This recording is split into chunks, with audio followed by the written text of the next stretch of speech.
All right, welcome back. So this entire section is all about the command line, also known as the terminal.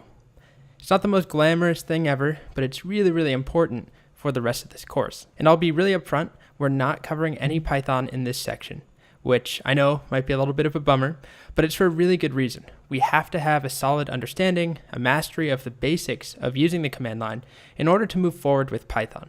In fact, we'll be using the command line in pretty much every single video from here on out. So we got to start here, but we'll keep it quick, keep it to the basics, just the minimum you need to know in order to work with Python. Oh, I should mention, I did add a couple videos and photos of my two adorable cats somewhere in this section. So I don't know, maybe that will help you get excited about it if you're not excited. Okay, so let's start by talking about our objectives. In this section, there's a couple key things that we want to take away to prepare us for working with Python. And the first is we got to define what the command line is. Pretty straightforward. What is it and why should you care?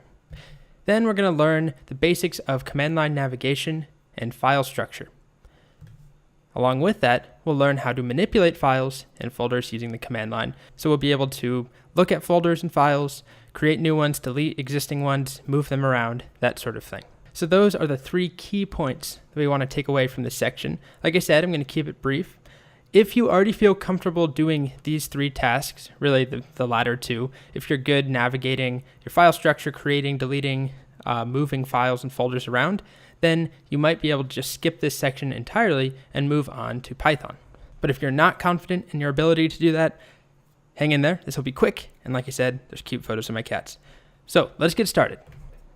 So what is the command line? What's it do?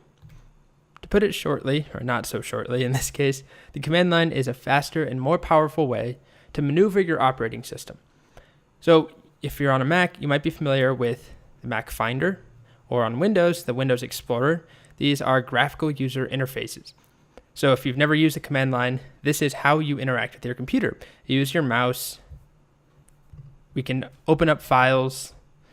You can click on things, you can delete by dragging to the trash or right-clicking, depending on the system that you're on. This is how the majority of people interact with their computer. And it works great, but the command line works better.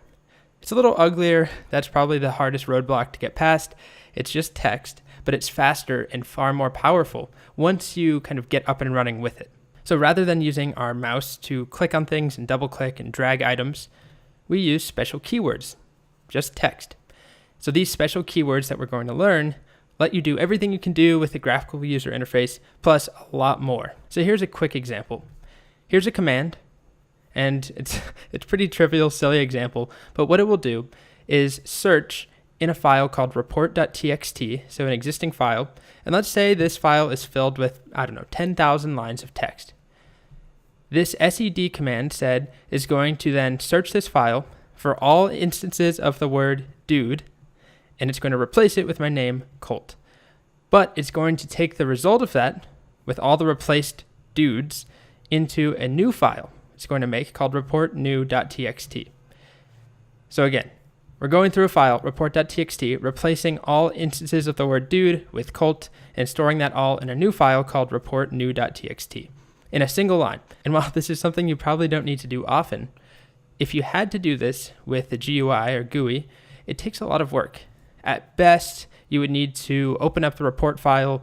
Maybe your text editor has a way to find and replace.